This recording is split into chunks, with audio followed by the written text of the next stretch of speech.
Okay. Everybody ready? We're going to begin the meeting at 6:01.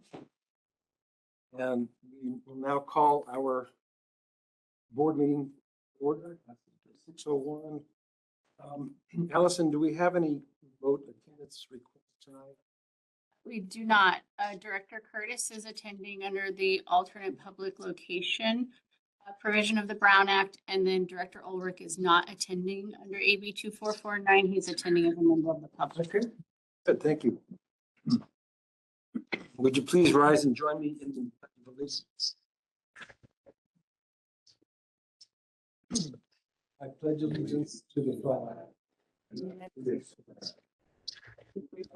of the nation Under God, indivisible.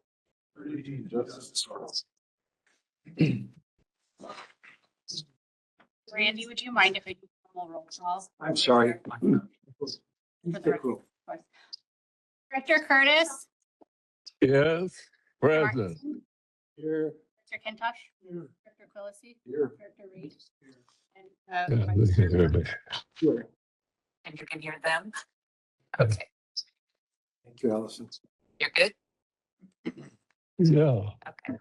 Are there any additions or amendments to the agenda? Okay, thank you. Are there any public concerns for items that are not on the agenda? The 3-minute limit. No one here.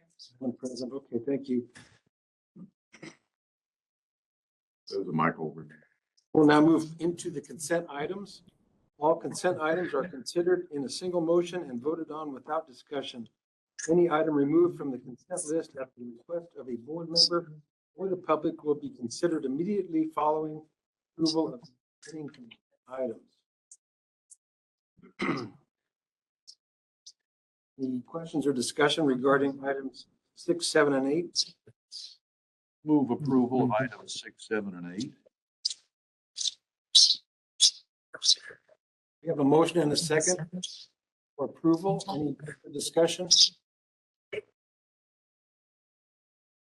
Okay, Allison, please take roll. Director Curtis?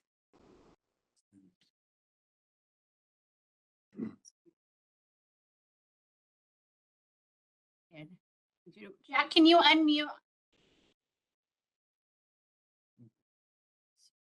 Director Martinson? Roll call vote for the consent item. Yes. Director Kentosh? Yes. Director Quillisi? Yes. Director Reed? Yes. And then Vice Chair Burr. Yes. And then Jack is muted, so. Jack, we'll- you're muted. One more you need to sign. Jack, I'm doing roll call vote for the consent items.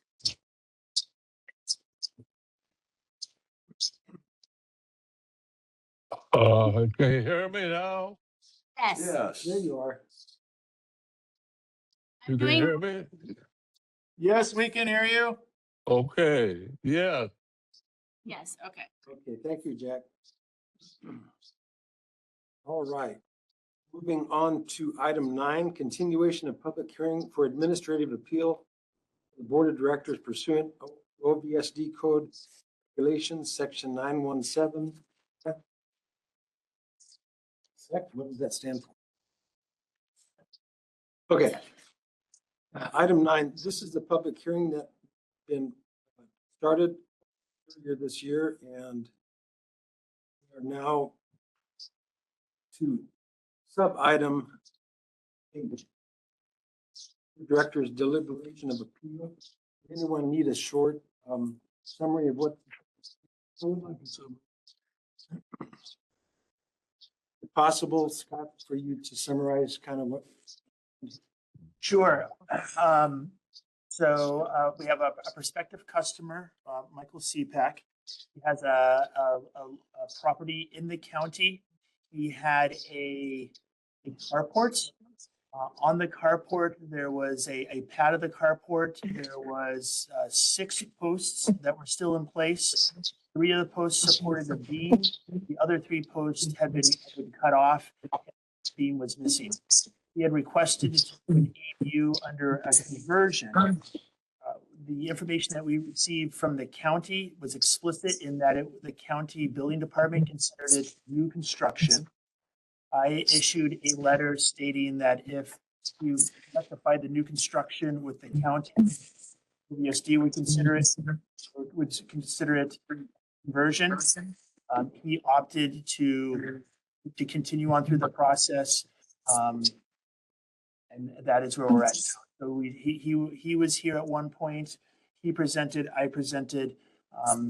The deliberations started. Part of the deliberations were stopped because there was looking for some input from HCD.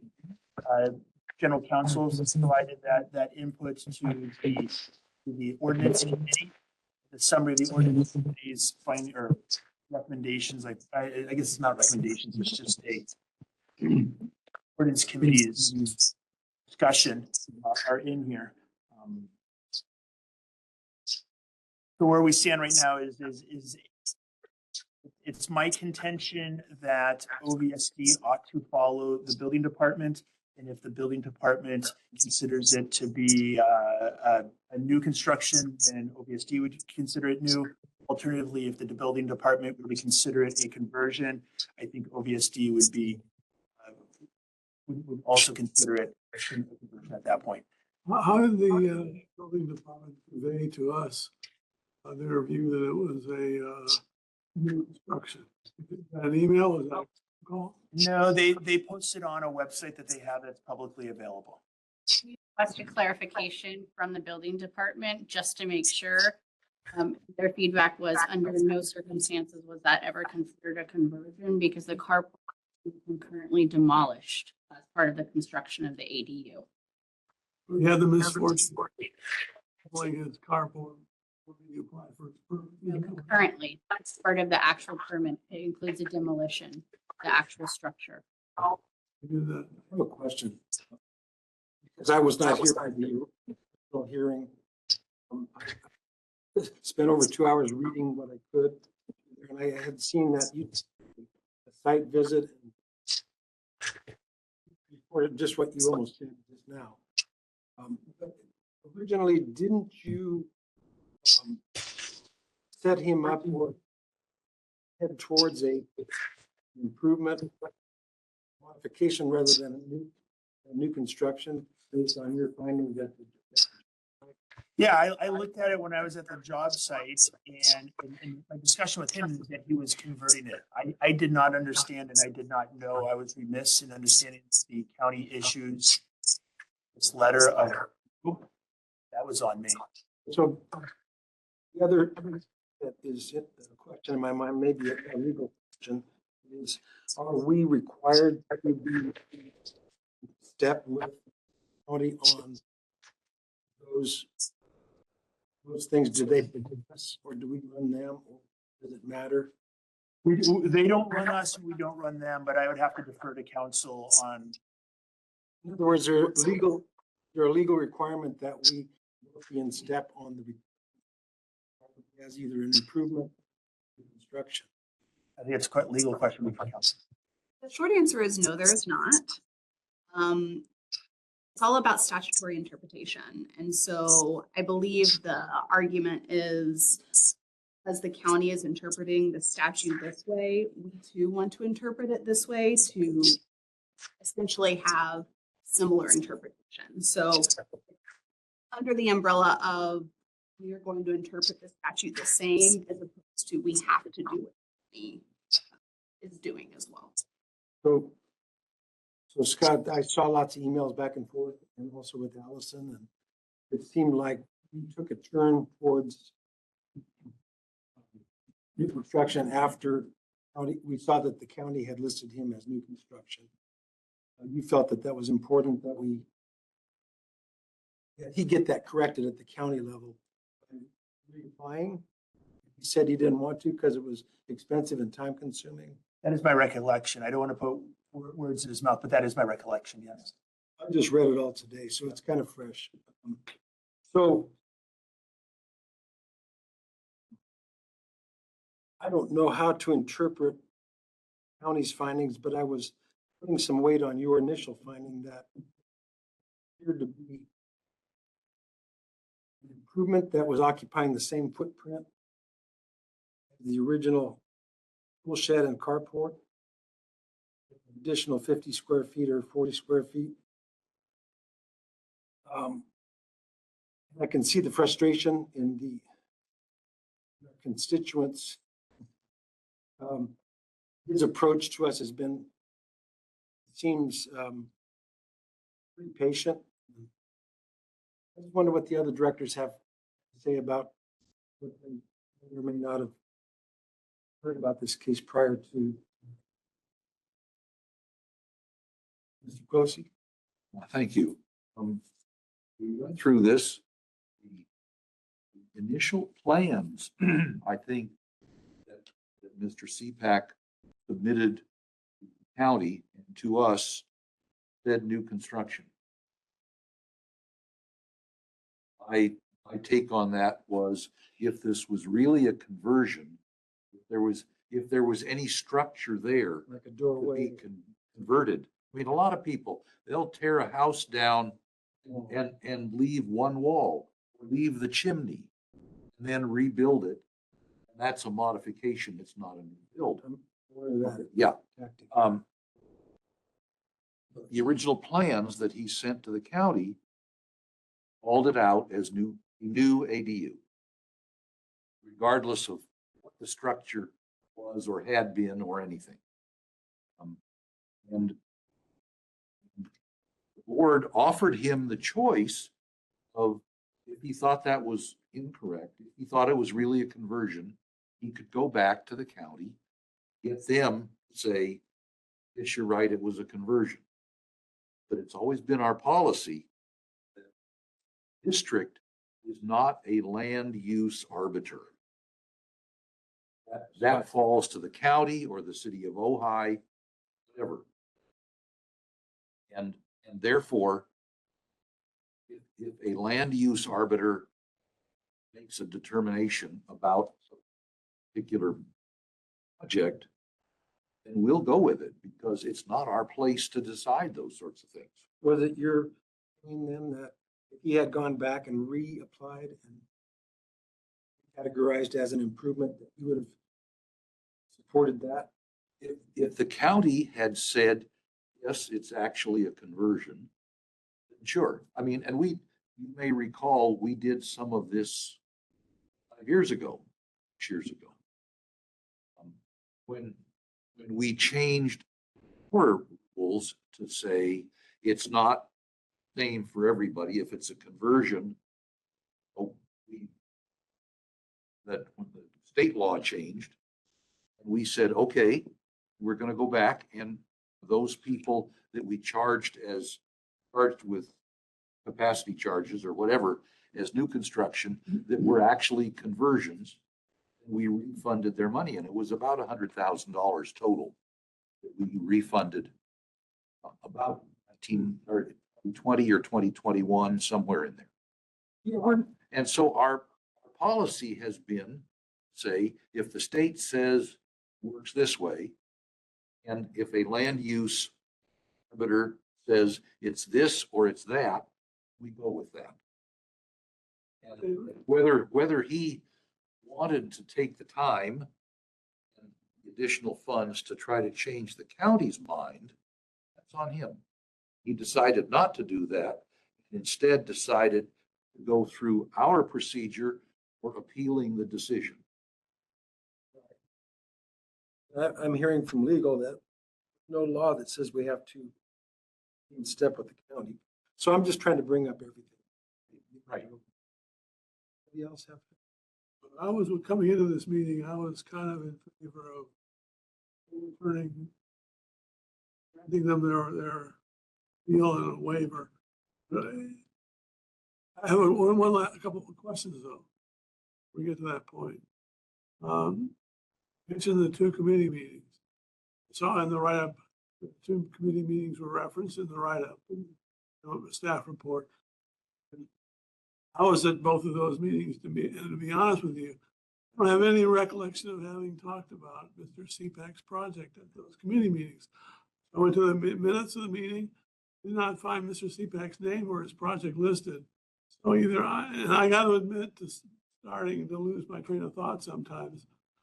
Memory's still probably there at least. But then we actually talked, because I remember we talked about ADUs in great detail.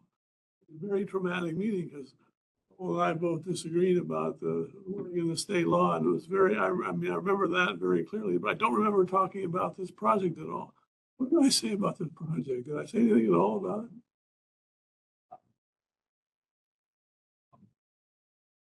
I think ADU issue that we went into great detail in those two meetings had to do with direct connections from an ADU to the system versus indirect connections. I remember that. don't believe that it really applied to a distinction between conversions and new construction. I'm not going crazy. Not from here. Look funny to me. For me, the whole thing boils down to, if the county actually, if the county made an appraisal, that was new construction, I'm good with that. I want to explore that a little bit more. How did the county make, was it just a offhand thing? Oh, they said, oh, let's take the word new from the title of the plans that were submitted. They didn't put any thought into it at all, so they put it down as new. Or did they actually put thought into it and make it? I think they put thought into it because we reached back to, Allison reached back a second time and they were explicit in their response to us that it was new construction. Plans that Mr. CPAC submitted to the county that were approved explicitly say demolish carport and construct new accessory dwelling units. And the plans reflect that very distinctly.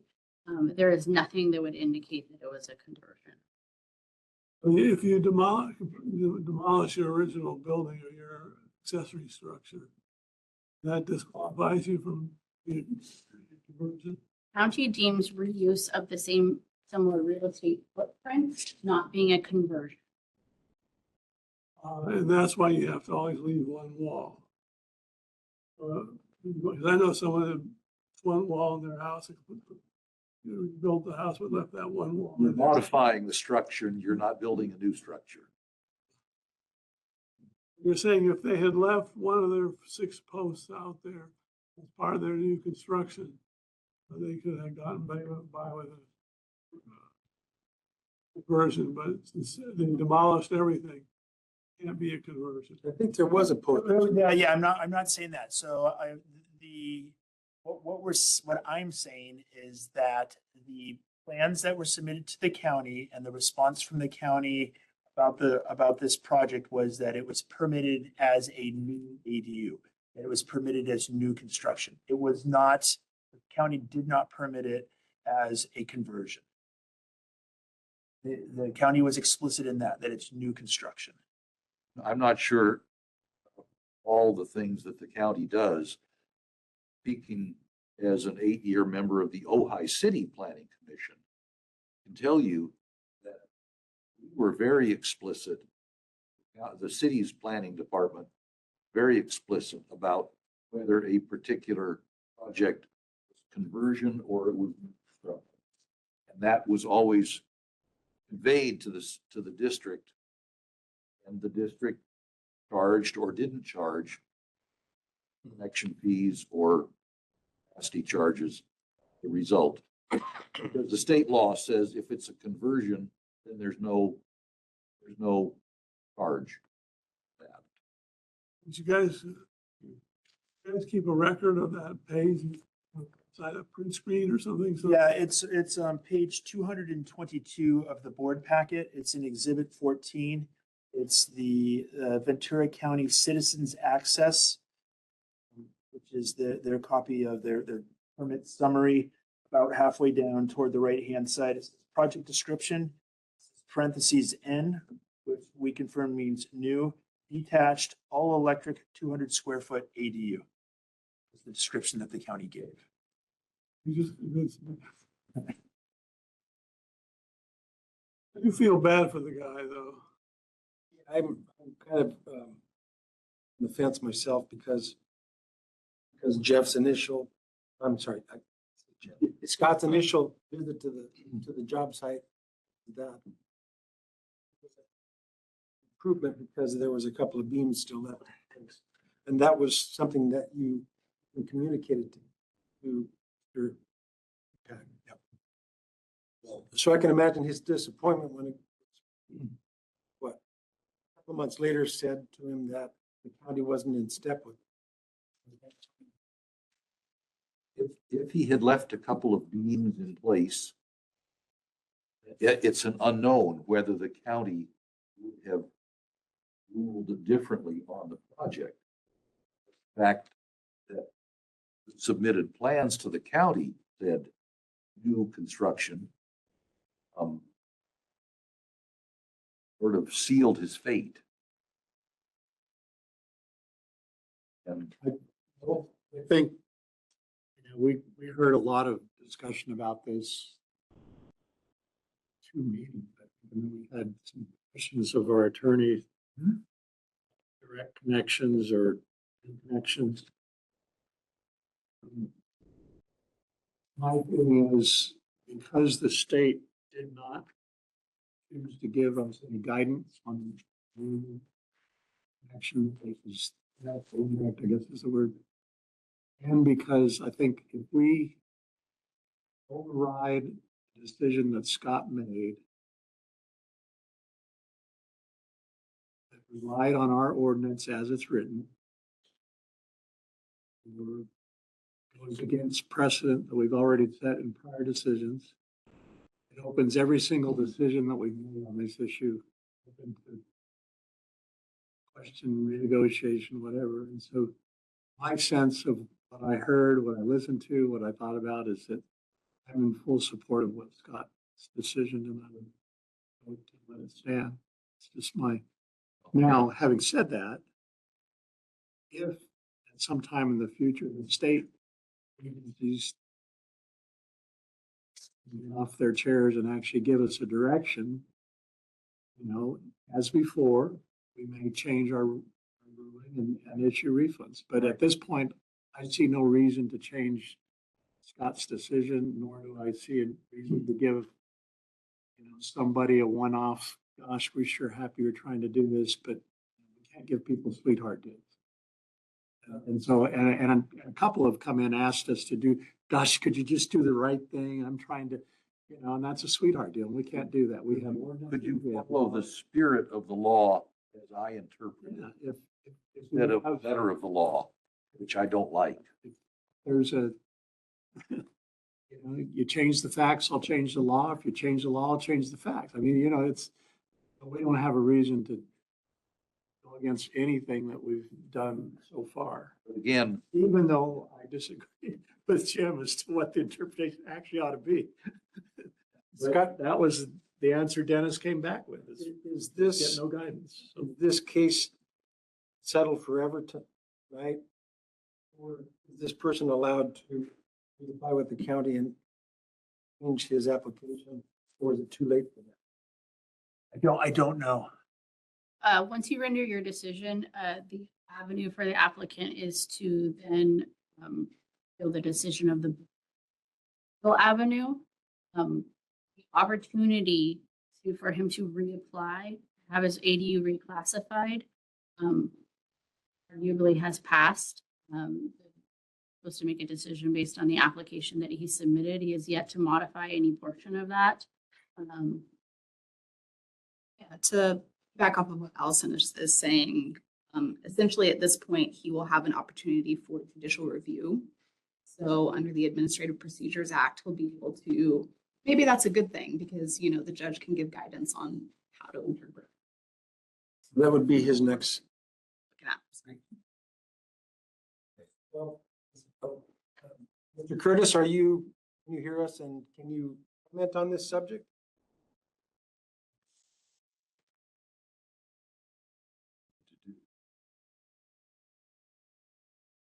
Jack, would you like to comment on this item 9? You're muted currently, Jack.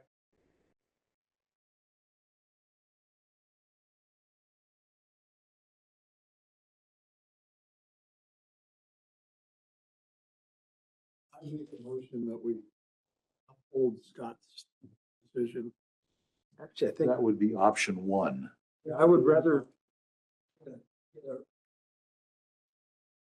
from each director as opposed to.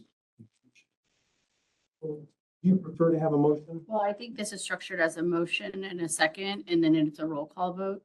So your motion is to support option one, which is, Just to accept uphold Scott's ruling.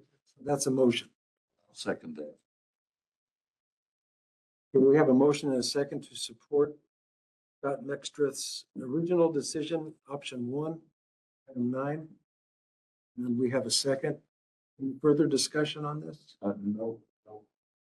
Or that we're talking about, this is section 2. We also have a section 3 and 4. Issue a notice of decision from the property owner. This would So is be, that part of your motion then? And once we. Take option one, then we can hold Hold 2 and 3. steps. and 3 and 4. So I would just like to appeal for the.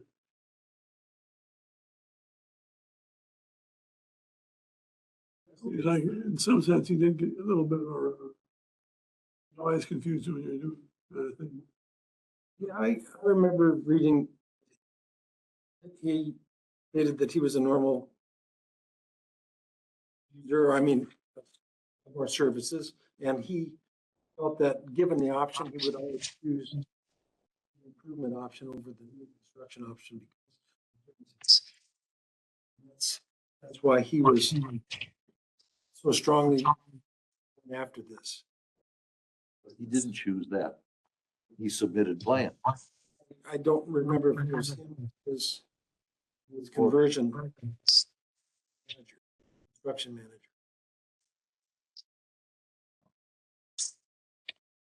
The ignorance of the law is no excuse.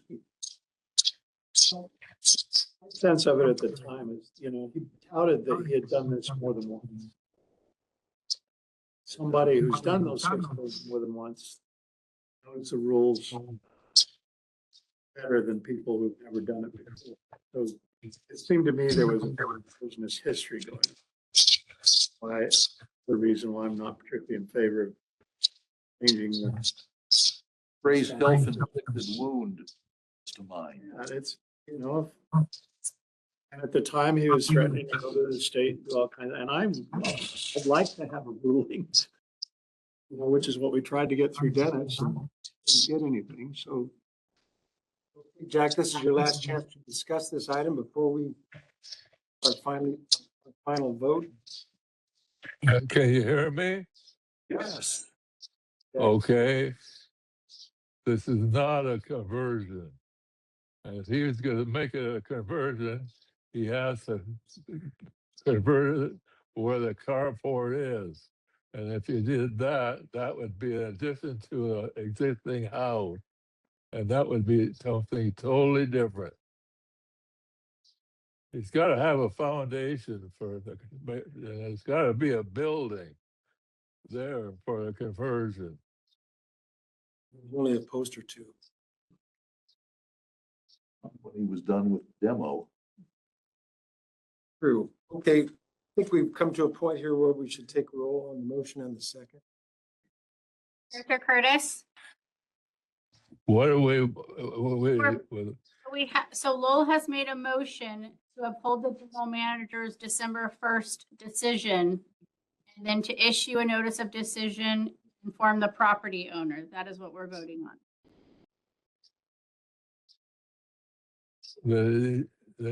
we've upholded Scott's decision? Correct. That it is new construction.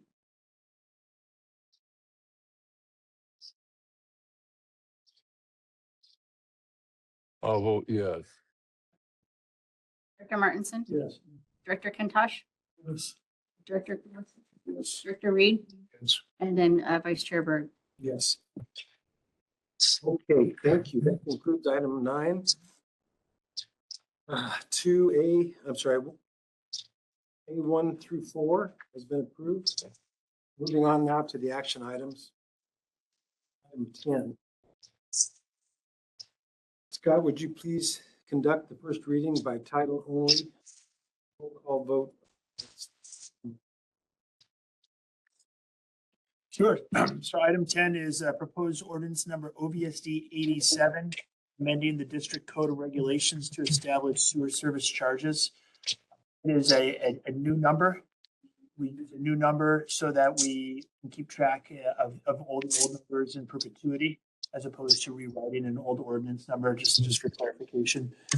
Just for consideration for the numbers at the last couple of board meetings, we had some finance committee meetings. And this is for a consideration of proposed rates that would increase rates 28.25% from $64.14 to $82.26 a month. That would be for fiscal year 26-27, starting July 1st. Happy to give a small little bit of details, but it's embedded in here. And I think it's also important to note that we do receive 9 protest letters. Out of 1,000 again. That's far. People have until June 15th. That's it. So far. 9 so far. More than that, if I have those water. Okay, thank you, Scott. Allison, you had let me, it here, roll call vote for B and D. I'm sorry, B and D. It might be a good idea to see if there's any public comment for this item. Okay. Item 10, is there any public comment this evening? I'd like to open the public forum.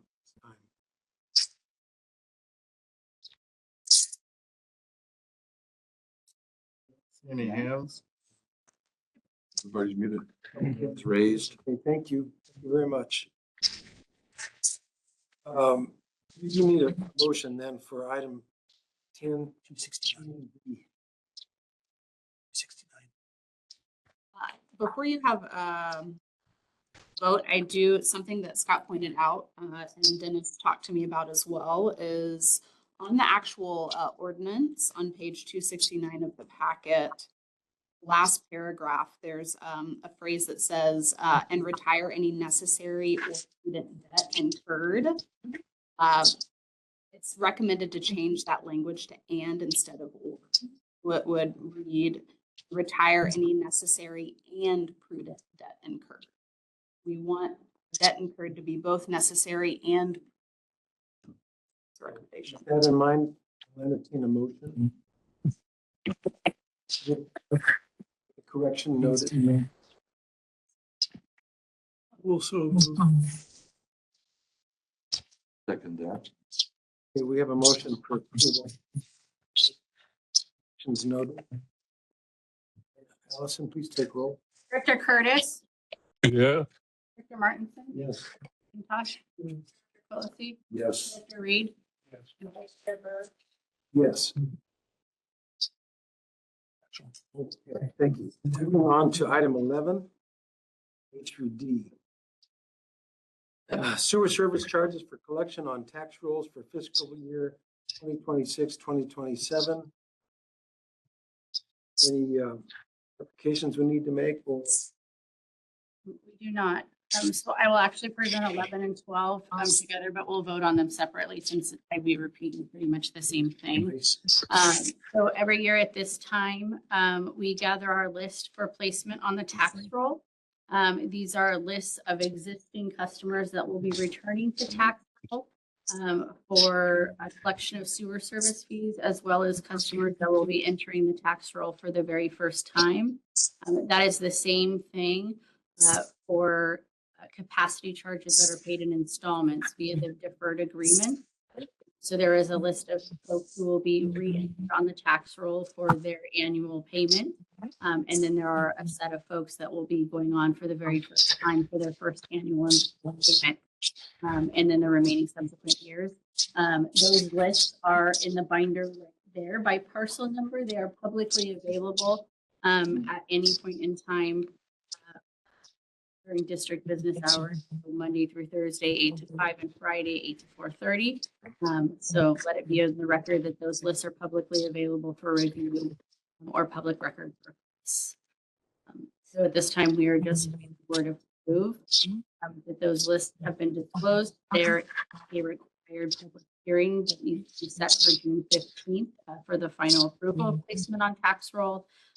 And then those folks who are going on tax roll for either reason for the first time will be notified by certified letter, reminding them that line item will be on the tax bill for Ojai Valley Sanitary District for respective purposes.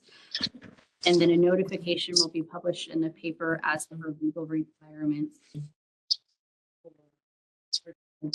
time after the conclusion of this meeting. Thank you, Allison. I'll entertain a motion for item 11A through D. I have a question Oh, for yeah. staff first, if that's all right. Thank you. As a customer of the district, I have already received a notice in the mail. Service charge increase. Is this notification here separate mailing to every parcel owner? Yes, so the notification of the proposed rate increase is under the requirements of Proposition 218. So all existing customers have received that letter via the service address and their mailing address of record with the county assessor. And that is a different requirement. This pertains specifically to the placement on tax roll, not the actual rate we are collecting. No questions? I'd like to move approval of an A through D. Second. Okay, thank you. We do have a motion and a second for approval. Yeah,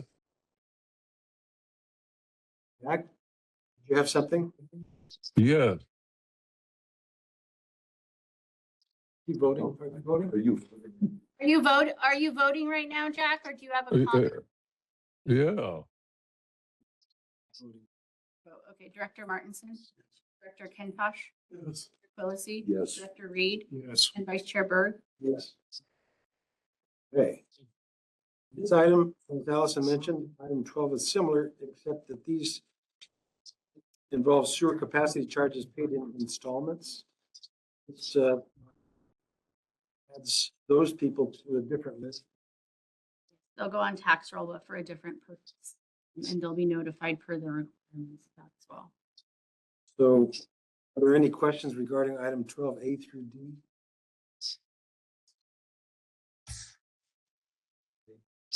I'll entertain a motion for, Motion to approve 12A, B, C. There's a B on the other page. okay, we have a motion. Second. A motion and a second for approval of item 12A through D. Any additional comments on this subject? Allison, please take roll. Director Curtis, Yes. Director Martinson. Yes. Kentosh, Yes. Director Quillisi, Yes. Director Reed, and Vice Chair Berg. Yes. Okay, moving on, item 13. Audit engagement letter, Fletcher and Company, certified public company. Okay, so this comes around every time, the exact same time of year, and we are gearing up for our June 2026 audit. So this is from our auditor who is under contract to perform that financial audit. We'll start in around August, September. They'll be here in October to do their field work. This is your acknowledgement of the services that you've contracted them to do. States our mutual obligations under the law to disclose all of our financial information to the best of our ability. It kind of explains what it is that they're going to be auditing, the report that they'll be delivering, more of a housekeeping than anything. And yeah, same as every year. We will not be doing a FEMA audit this year. And so this will just be our regular financial audit. And once again, was there a number of years involved in their engagement? Yes, so they have a 3-year contract with a 2-year option extension, and this will be the second year. Item 13, grants or Motions?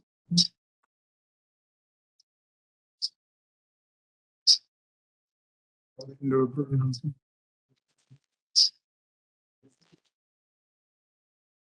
Second. Who was the second?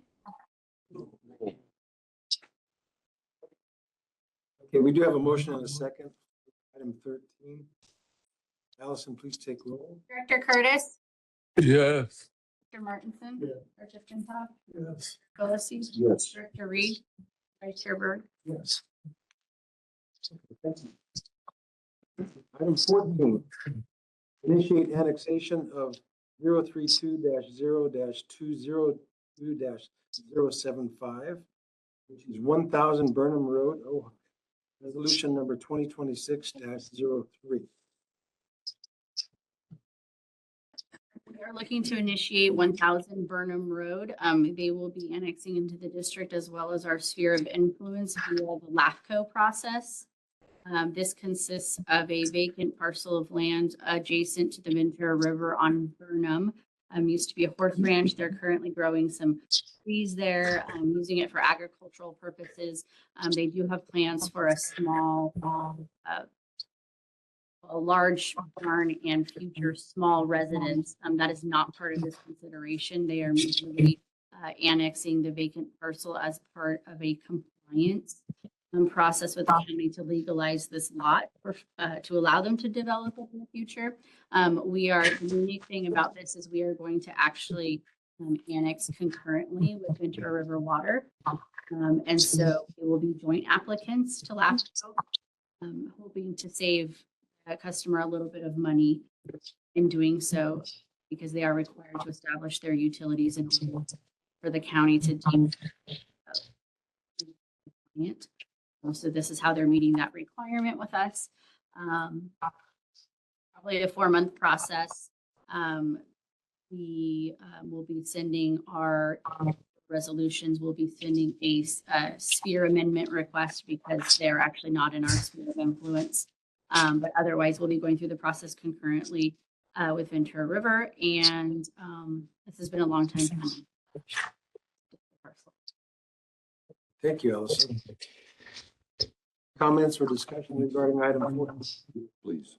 This is 15 acres and they are saying they want annexed into the district and have one capacity charge. Yes, so they don't. That automatically happen if they become part of the district? So they have to buy a minimum of 1 to become a customer. So they are purchasing 1 capacity unit. They have immediate plans for development. Other than, I think initially they're going to do a ag barn with a restroom. They do need sewer service of some sort. Oh, okay. They had been attempting to annex it to the OVSD district for quite some time, but with nothing to be served. And we said, well, until you have something ready to be served, we think we'll postpone that. And now it is a requirement of the county that they establish their utilities. We're gracefully going along with that. Thank you, Allison. Questions regarding item 15? Is this going to be a charge then? So they have to buy 1 full capacity unit. There's no accessory dwelling unit on any master plan. Oh, that's right. It's a place. I'll move approval of 14A, B, and C. Second. Jack? Thank you, Jack. We do have a motion and a second for approval. 14A through C. Allison, please take roll.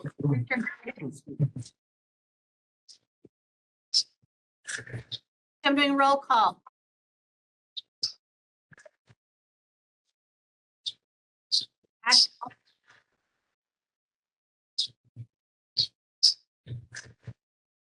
Jack, are you there? Yeah, but you're not there. I'm doing roll call. for Okay, yeah, Item 14, yes, okay. yes.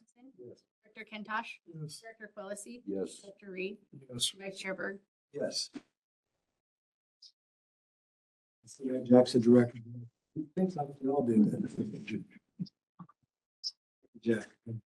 Okay, item 15A through C, consultant services to design sewer rehab project contract number 2026-08, Phoenix Civil Engineering. Budget adjustment number 2026-22. Who should we talk to about You can talk to me about this one. this, Scott? So for your consideration is the design and construction services for the CIPP lining, the pipe that's down along the Ventura River. It's about 1,700 feet. It's a project that our typical designer, that's Phoenix Engineering on.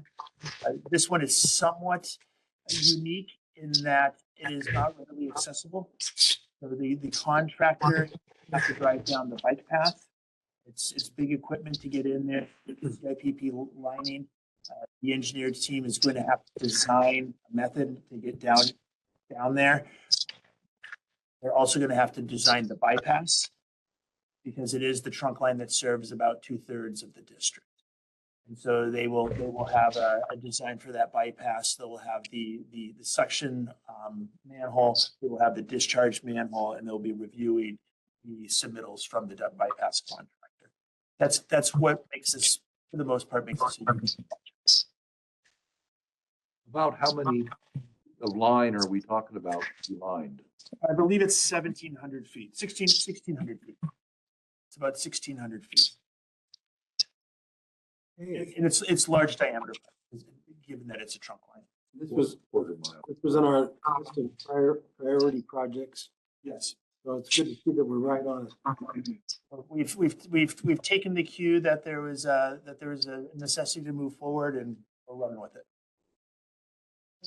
I would like to make a motion to public services to a rehab project items A through C.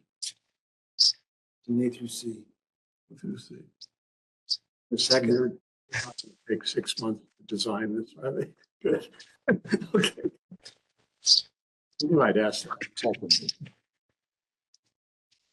we do have a motion and a second for approval of item 15A through C. Further discussion? Allison, please take roll. Director Curtis, Yes. Sorensen. Yes. Director Kintosh. Pelosi. Yes. Director Reed. Yes. and Vice Chair Berg. Yes. Say hi to John Turner. Item 16 was another one that took a long time to read. Item 16, post-retirement health benefits. So it's going to be a tough one of where to actually start in this conversation. It's quite layered. It provides a cafeteria benefit for all employees and retirees. Current amount is $2,650. And that is intended to be used to purchase any plan, family level. As long as you don't exceed $2,650, the district will cover the entire cost. Current employees or active employees have the ability to get cash back of an unused portion. Retirees do not have that option, so they can utilize the $2,650 with a no cash back provision. We have learned that the use of the $2,650 for retirees is limited by sort of an administrative hiccup, if you will. CalPERS only allows you to choose one plan at a time off of their menu of plans. You have to have multiple plans when you are of Medicare age to have full comprehensive coverage. And so what we've realized is that the district is covering only about 50% of the cost of Medicare for our retirees once they turn 65. If you are not 65 and you retire, whether dependents or you don't have dependents, you have full use of the $2,650 purely because you use one regular level Medicare plan. You and your dependents are on the same plan, or your spouse. It could cost anywhere from $900 to $2,650, depending on how many dependents you have and what plan you pick. But unfortunately, it doesn't, that sort of structure does not extend to retirees. And so from all but one of our retirees, primary B is deducted from Social Security. And the district covers the supplemental and prescription plan. And so it ends up being about of their cost less. There are some nuances. If you are a high earner, cost your deduction from your Social Security is even greater.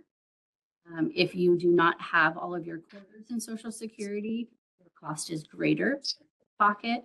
And so I the chart that sort of gives every scenario that we've heard about or seen, and you'll see that it can vary greatly from one retiree to the other. There are ways around this to allow more opportunity to utilize the 2650 and for a Medicare retiree to have similar coverage to when they actually were in Medicare or similar coverage to a non-Medicare retiree. And that is to allow reimbursement from our retiree trust fund with CalPERS for the premiums that are deducted or paid directly to Social Security.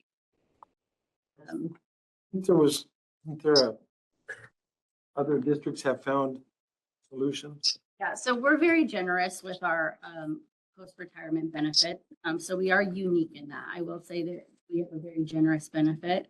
But in discussing with CalPERS Retirement Benefit Trust representatives, they have been able to locate several agencies, whether they're special districts or other agencies that offer this. And that is how they solve the problem, is they essentially pay CalPERS directly because they invoice us for whatever premiums that someone selects off of the menu for coverage.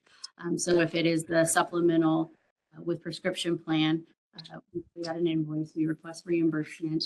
But they also request reimbursement of the amounts that they have reimbursed their retirees for the other. And so it's basically two parts that become a greater reimbursement request at the end of the year. That makes sense. If we were to find a way to make 65-year-old retirees whole, Correct. you know what the financial Yeah, so it increases our financial liability as it pertains to retirement benefits by about 58%. And so the very quick calculation and speaking with our actuary, while our trust fund is funded currently in perpetuity, so they call it super funded, like it's not going to run out of money. It makes money faster than we actually spend it. And the balance is so great that it was never going to be a concern that it would run out of money. Unless we drastically changed our employee pool number or something to that effect. But as long as we stayed sort of consistent with how we are now, it's never going to be a problem. Changing the way that or the amount that we allow our retirees to use to deplete the fund to where it's 100% funded in 8 to 10 years. That's the financial one. And at that time, the district will either pay the premiums directly out of O&M. They can choose to recontribute to the retirement benefit trust fund to rebuild it back up, or they can choose to alter the retiree benefits that they provide at any given time to sort of hedge against that liability. 100% matters because you can't make any contributions. Correct. So we are so super funded that they will not allow us to deposit any more money. So essentially, if we decided, why don't we start hedging against that now? It's not possible. It's not possible. You cannot contribute to your trust fund until it becomes basically 100% funded level. So that'd be about 8 to 10 years. Then you can build it back up and recontribute. But they don't want any more of our money because the way it stands now, they're holding it forever. If that makes sense. And so there are options once you get to that 8 to 10 year mark. Just right now, contributing anything additional is not an available option. in Ojai Valley's, retirement extremely generous. I'm a retiree myself.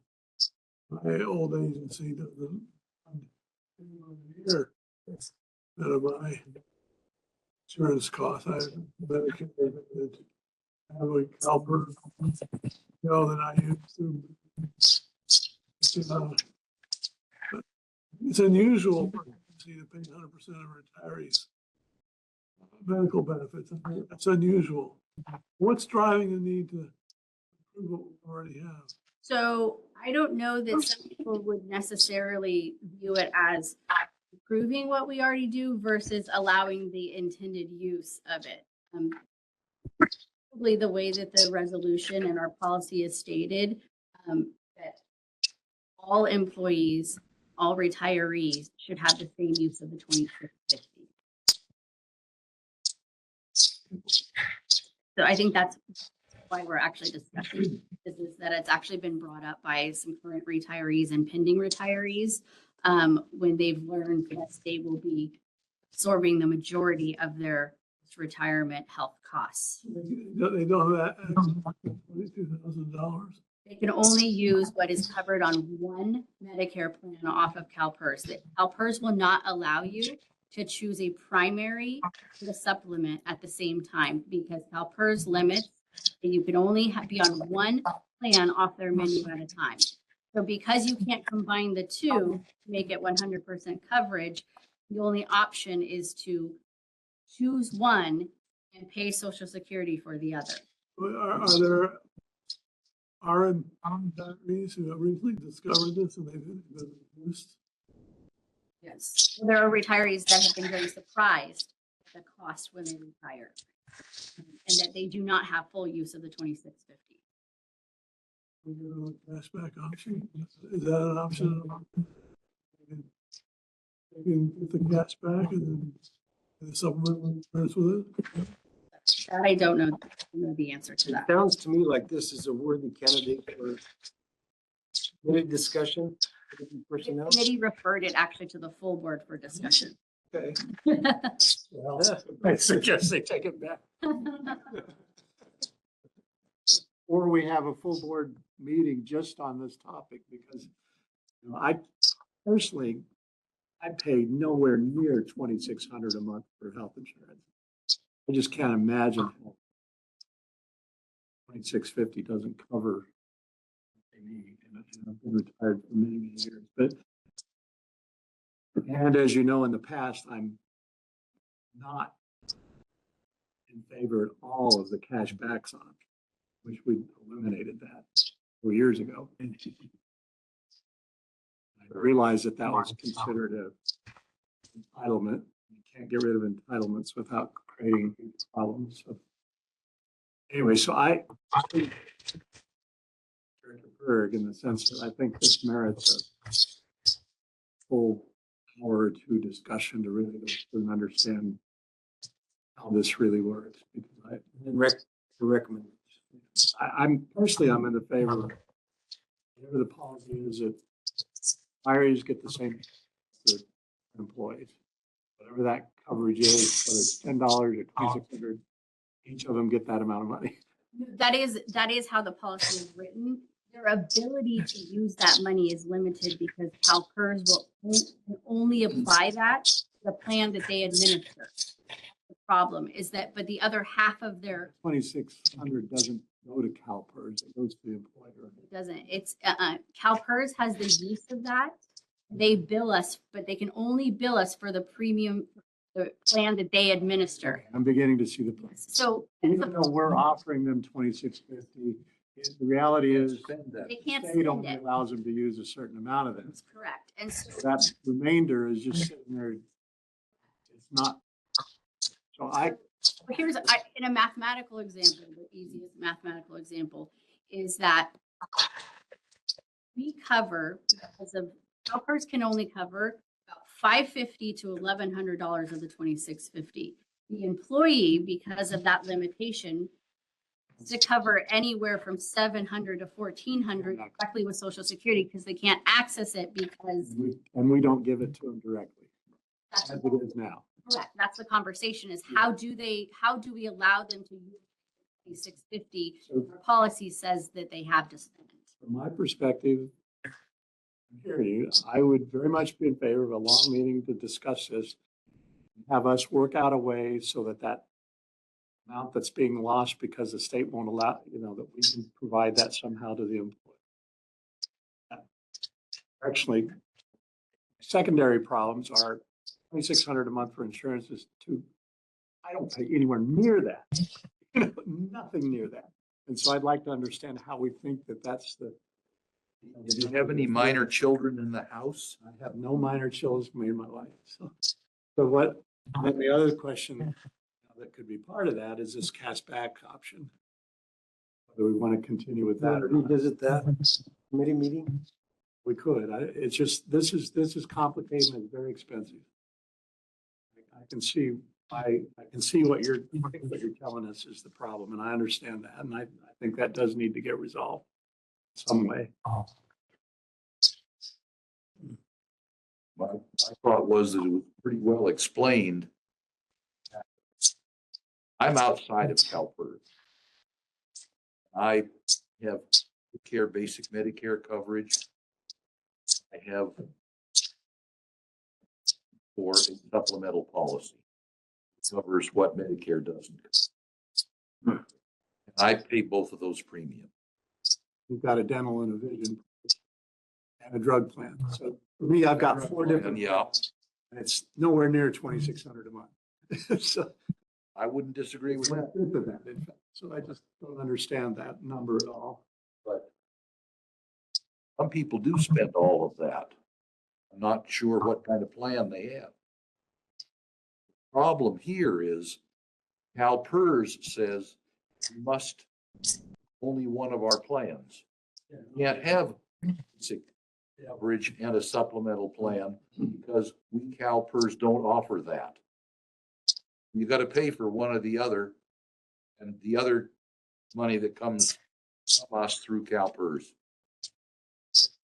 Like I said, And we've got a ton of money sitting there that's unusable by us for any other purpose. And it's unusable by our retired employees for the intended purpose. I think we should resolve that. And I think the solution is right there. Is pay that second premium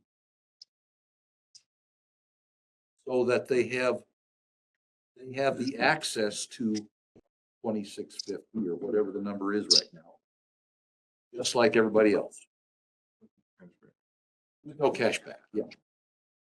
Retirees have no cash back. I'm okay with the concept. I just look at it in details. I don't want Can you to continue the item? You wish to continue the item until we have to a personnel committee meeting? or we have time to look at this for an hour or two. Because I think it merits that kind of a discussion. Why don't we also ask the staff a couple alternatives? Some cost of. So rather than 100 pages of human story, summarize them. Let's say I've already done that. Oh, no. I mean, we have some limitations with cost alternatives because we offer our employees and our retirees, there are some equity requirements to some extent. I can definitely propose funding structures of sorts. I can propose is to potentially in the future put some of our ongoing liability. For example, consider having an end date for a certain level of post-retirement benefits, if that's legally permissible with Tech with CalPERS, that sort of thing. So if we choose to do something of that nature, to sort of, like I said, it is changing the structure in which folks are used to. That is definitely a recruitment tool. But definitely propose all sorts of scenarios like that. Allison, how, I was just thinking about this more while you were talking, but it seems to me that if now the way it is, we basically give money to CalPERS. CalPERS donates it out to the various retirees as they're able to do, you know, whatever plan they have, one plan that they have. So if we were to do something that said, okay, well, we're going to provide the retire up to 2650, no cash back. But how are we going to do all the bookkeeping where it says this retiree has, you know, 700 a month in expenses. This one has 450. This one has 1,030. We're just giving all of them 2650. How would we keep track of what we're actually paying for? Yeah, so I can see the plans that CalPERS bills us for each retiree. So I'll know what they chose off of the CalPERS menu. Okay. That's easy enough. The suggestion by CalPERS and the retiree benefit trust folks, as far as how to administer this, would be to internally come up with something that is feasible, whether it's biannually or annually, where retirees have to submit evidence of payment and their off of their social security statement, the cost and the corresponding payment, and they are reimbursed for only what they have paid. Direct reimbursement. Correct. So there's a very distinct, and actually the retirement benefit trust requires that we bookkeep to that level to justify reimbursement request. And so there will be no doubt that that was an actual cost incurred by the employee. My former, when I was employed, company created a system like that. They in effect put money into an account for us. And over time, reimbursement for Medicare, Part A, B, dental, vision, drugs, all that stuff. But we do have to provide and we can do it monthly in our system. But I could see how, but it would be a reimbursement, not an upfront pay. Correct. It would only be That would make it. reimbursement of an. So there's a little bit of bookkeeping, getting all those papers in and trying to keep track of all that. There's probably groups or companies, consultants, whatever, that could do that, or is that something we would want to take on? I don't think it's a huge burden for us necessarily, because there would be a very defined process in which, whether it be quarterly, biannually, annually, I would not be a proponent for monthly or anything like that, but it would be definitely like we only have 16 retirees, so this isn't an enormous amount of folks. So, where they're notified by this date, you must submit your reimbursement, requests, and this is what you need to submit and that sort of thing. And people would just get used to it. So it's really establishing an internal process, and I don't see this as being incredibly burdensome. See, one thing I can see is if you've got somebody that becomes incapacitated, but still is a retiree, still alive, still drawing, then, having it still easy for a representative to still make those reimbursements would be one thing that could be done. Is annually, they'll decide what plan they want to have for their various, those fees for those, or those premiums are fixed. Don't change till the next year. So it seems it might be possible to do that as a prepay if there's evidence of what they signed up for. It could be done that way. It's like the idea of doing it as a reimbursement. Yeah, yes, potentially, but if they have some sort of a spouse or something to that effect, and we've reimbursed them, then counting doesn't quite match, and then it becomes an issue. And so I wouldn't necessarily, while that sounds super easy, I don't know that the counter to that is not super easy. So It's the little things that get to be. yeah, because it is required to be an exactness, and we have to provide that an exactness when we request reimbursement. So Okay, well, again, I'm on board with the idea. I just would like to talk a little more about it, maybe explore some of these things in more detail. If that's okay, I don't. Do you suggest that we one more committee round the subject and then come back again? Or did you have a Well, motion? what I'm worried about is I'm not on that committee. So they come to the board like they have now and say, here's what we'd like to do. And I'll have a ton of Okay, questions. what would you like to see from the committee? Would you like to see a recommendation or choice A, B, and C? With the impact? I think he just wants another board meeting. where we Go into more We detail. just have a bit on more item. time rather than, 10 minutes at the end of a meeting, just 30, 40 minutes to just explore just this. It's up on the higher, closer to the top. I mean, June is traditionally a very short agenda, so we can agendize it in June and yes, having, Is there a time urgency on this or?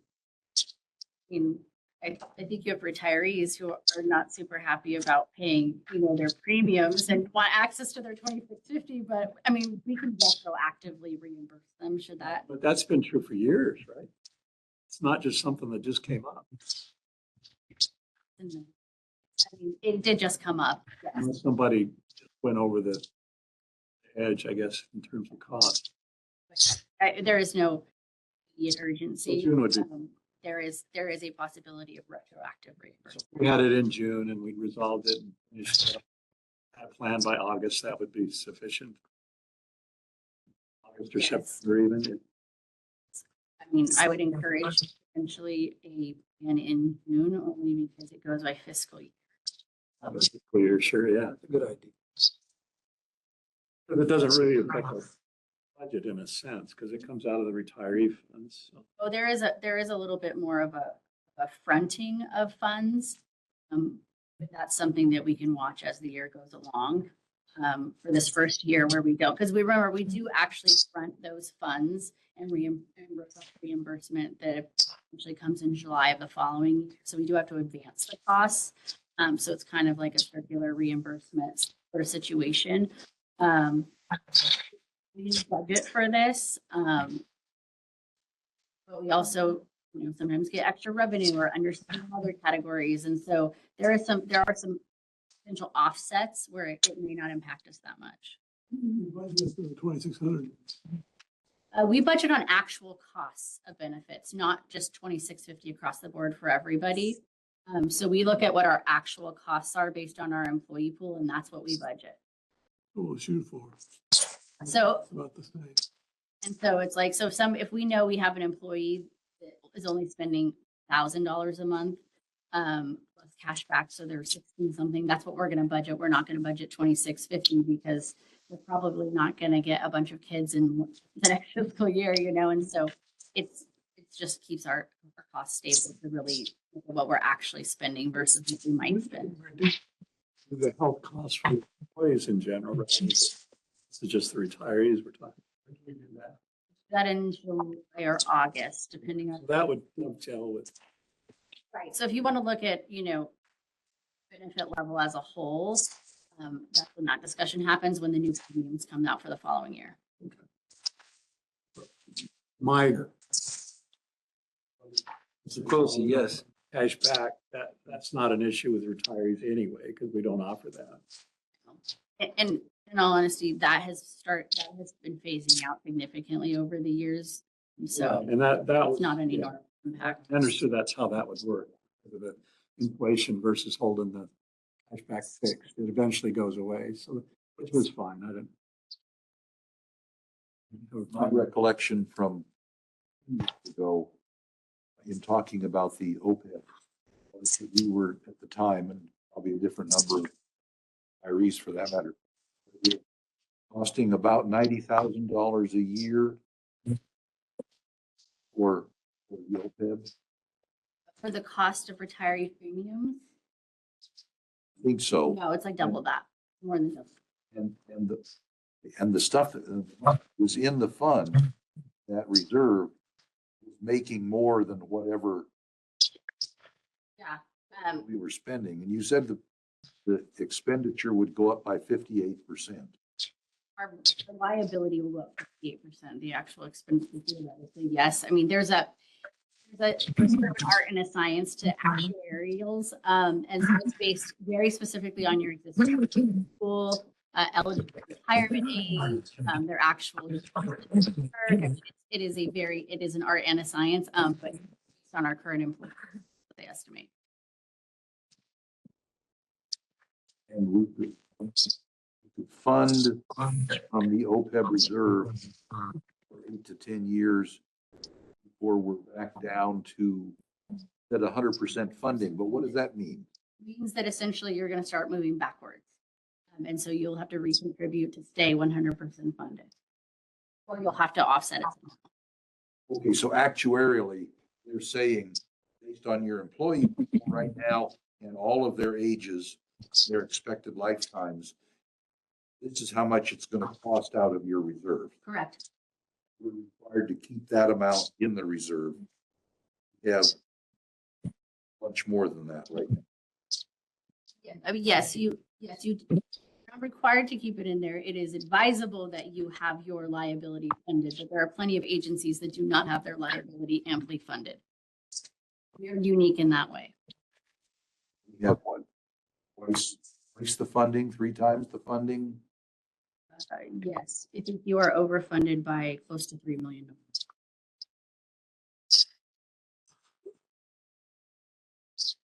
We're looking at June, is that We can re-agendize it for June. recommendation?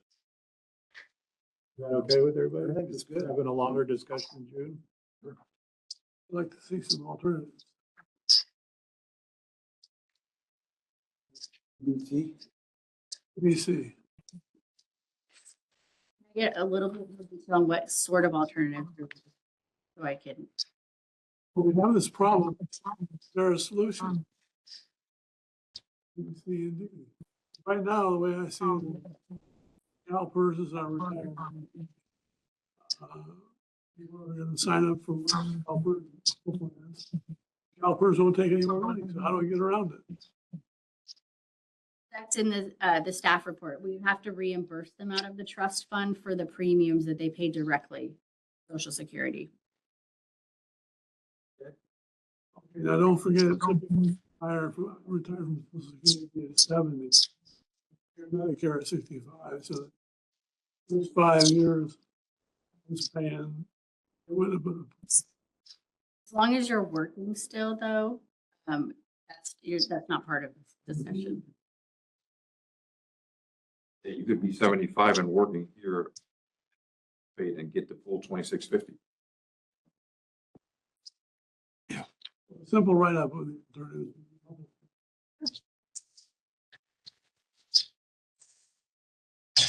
is that a good, is that clear? Clear enough? Okay. Thank you. Now, going to the information items for receipt and file, there's no action needed on these items. If there's any discussion regarding any of the items 17 through 22? Comments on information items? It's a single comment. I asked a question on item. When will we consider moving the PFM account, for which we're paying a year versus a much smaller percentage, a much smaller number, because it would be a percentage of invested assets, other than assuming that we had 25 million count with PFM. That came up recently, didn't it? We talked about it at the last meeting, Yeah. just a little bit. So I said, when are we going to consider moving that or any other funds we pay PFM directly for now, which is 5,000 a year, into accounts where we don't pay them directly, because I understand the state pool is also managed by PFM, but that's paid for through another channel. And we sort of indirectly pay PFM for managing the big state pool, but we're also directly paying them managing our little tiny pool. And the answer that I got was, there is an RFQ or RFP out for investment services. And at some point, decision will come back for the board to make. Do we stay with PFM? Do we move the money? I don't know where we would move the money. About $1 million, between $1.5 million and 2 million, I think, is what they are managing for it right now. I'll be interested to find out if we decide we don't want to continue paying them as though there were 25 million there under management, where the $1 million and 2 million go, what it would cost us to have it managed differently, whether it's another investment firm or whether it becomes part of a bigger state thing, I don't know. Those are, I think, the kinds of alternatives we will be given to discuss. Would like to see another finance committee meeting. I don't think so at this point until it's RFQ, RFP, get some responses. Then it would be appropriate, I think, for the finance committee to at least weigh in on the alternatives. We don't know what the alternatives are. It's like 1% and 2% fee. Really high. That's the point. PFM says we charge 0.1%. It's a minimum of 25,000. Well, we just forget that. I'm with you. That's the point. Credit where credit is due, as Scott reported to us 2 or 3 months ago, I guess. The PFM client manager said, you know, you guys are really paying us more than the service is worth at 0.1%. We go to a local bank and interest. Seriously. Well, there's the added complication. The assets they're managing are a collection, and large, I think, of bonds of varying lifetimes.